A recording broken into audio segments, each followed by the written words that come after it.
Hello, Star Wars slash Transformers fans. This is J.A.R.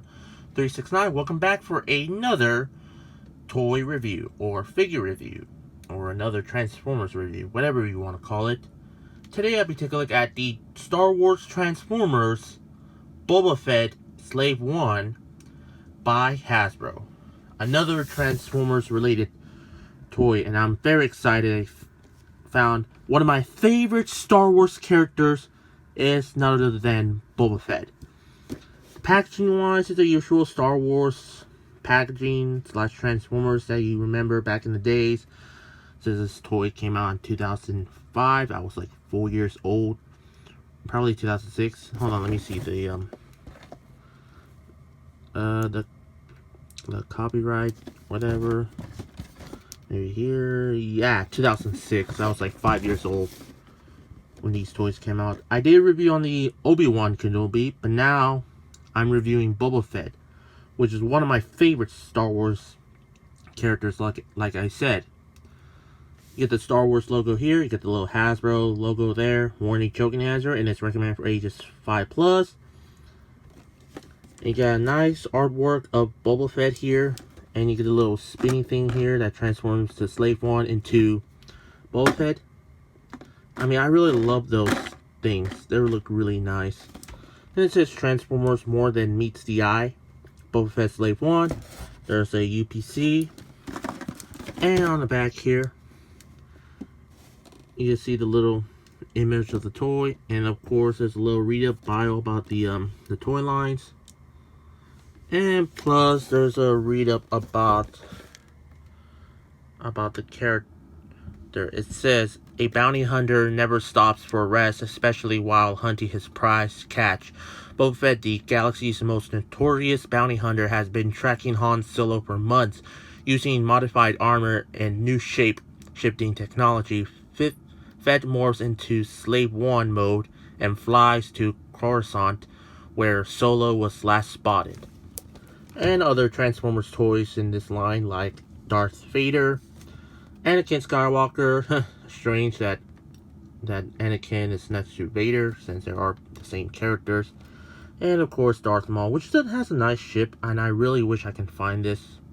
Probably put it in my collection. So that's about it for the packaging. Now, let's release the Slave 1 out of the package. Cue on Transformers transition scene. Here we got Boba Fett Slave 1 out of the package. Let's start with this little miniature Boba Fett first. Take a look at this, the detail on him. Come on. Focus. There we go. Even though for a small little figurine, I gotta say they did a really good job capturing the looks on this thing here. It looks really nice, very well done, very decent to be honest. Not too much about it. It's a little rocket, little jetpack right here, and there's a little scar right here. Not scar like the one in his face, but like, you know, the little scarf. And there's a little antenna here. Of course, you get the little missiles there. Everything else looks clean. Even though the feet is pretty much bent. I mean, it's pretty bent if you display him like this. He's doing the Michael Jackson Smooth Criminal walk. You know, the little, it goes down like that from a Smooth Criminal music video.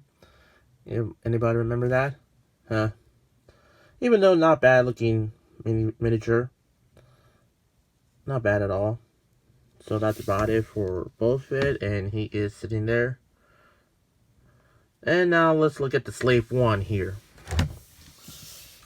Take a look at the Slave 1. I gotta say, they did a really great job. The looks on the Slave 1. It looks really fantastic. The accuracy, it looks really great. You get the little blasters here, who are basically his blasters, and I'll show you in a minute the transformation. You can see the little cockpit there, and of course you get a little seat here, which you can easily put on your little minifigure.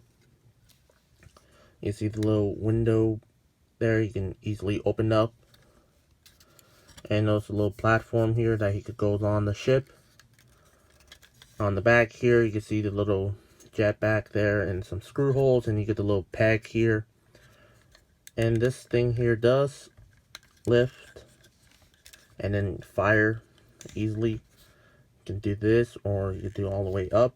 Not really, because this looks ridiculous. I mean, they did a really good job. You can see some scrap marks on the everywhere else. Little scrap marks there. They're on the platform here. Everywhere else. Now let's open up the cockpit and then put Boba Fett in here. I mean, he doesn't fit easily because... Oh, there we go. There we go.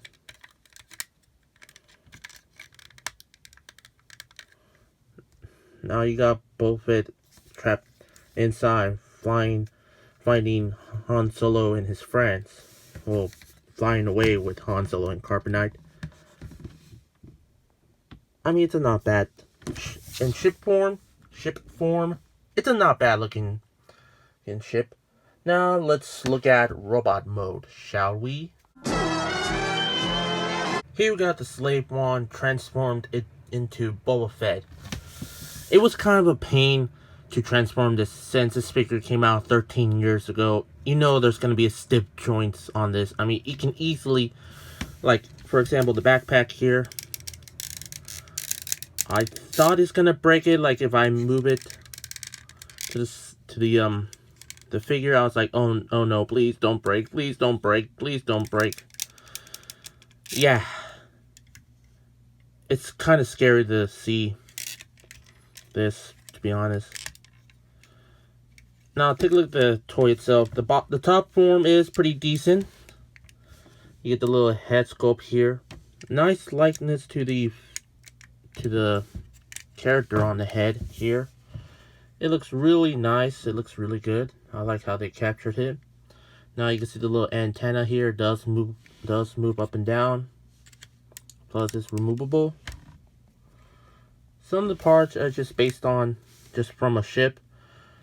Like these shoulder pads here, of course. You get the little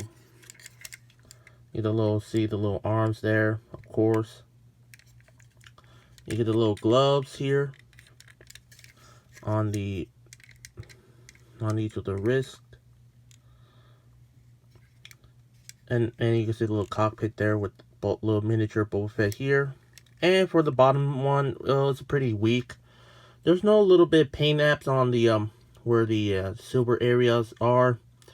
There's like a little paint apps on the area, including his chute as well. To be honest, like, look at the legs. It just looks weird, awkwardly. Look at that. If you like close it like this, it just looks like he wants to go use number 1. And the legs and the knees are a little bit loose, to be honest. Super glue might do the trick.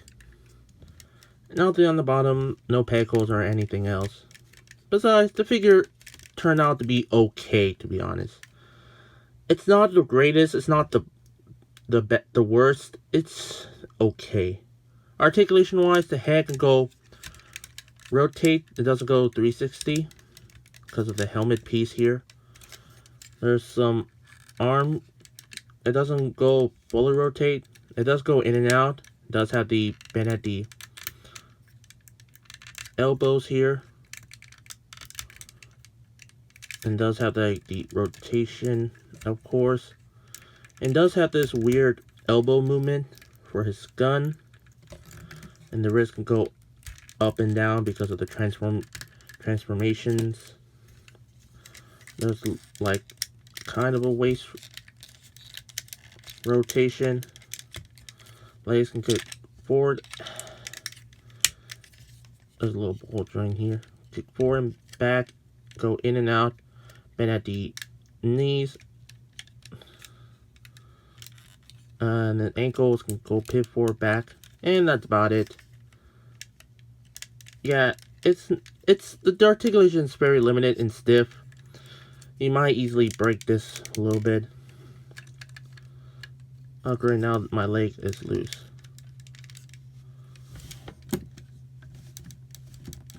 Come on, stay. Great. Now for accessory, he does come with 2 blasters, which doesn't make any sense. I have no idea why this toy needs 2 blasters, but Hasbro gave him 2 blasters. I mean, I really wish it came like a piece for the rifle. That would be interesting, because but with the blaster, it just doesn't make any sense at all. I mean, Boba Fett never uses a blaster, but his father did. Jango, his father uses the blaster, and there's also a Transformer version of this guy, which is the same mold, but for the Jango Fett came with blasters, which makes sense because, I mean, hey, he used the blasters in the Attack of the Clones, right? Exactly. But why would they give him 2 blasters for this figure? It doesn't make any sense at all. Why not give him a rifle? And for the feature is that you can see the little rocket firing effect here. Kind of reminds you of the rocket firing Boba Fett figure. You press the button here. It does fire very well. Even though, since if you press it, you know the button here is pretty much well stuck, because this toy is from 13 years ago, like I said.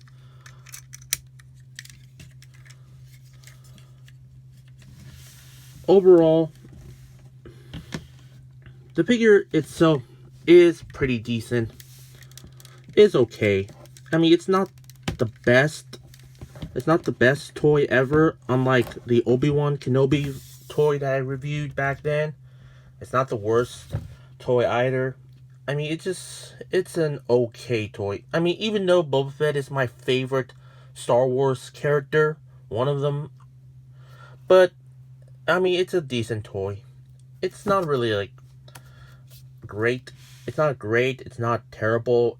It's just very limited. It's pretty bland, to be honest. I mean, if you're a big Boba Fett fan like I am, I mean, you can get this toy like at your local comic book shop. I seen mine at my local comic book shop for $10. I was like, Boba Fett's my favorite. Why not? And probably sooner or later, I'll probably go back to my local comic book shop and get more of these guys, since they are my favorite childhood toys. So my rate, I'm going to give the Boba Fett figure a 4 out of 10. Why 4 out of 10? It's just everything else. I mean, it's not terrible, to be honest. It's not great either. It's for me. So that's about it. Make sure to tune in for new videos daily. Don't forget to subscribe, like this video, share this video, and comment on this video. Make sure to turn on the bell icon to be notified after you subscribe, so you can be part of the notification squad. And of course, follow me on Instagram and Twitter. Both links will be in the description down below. So that's about it. This is the Star Wars Transformers crossover Slave One into Boba Fett toy by Hasbro. And this is J.A.R. 369. Thanks for watching.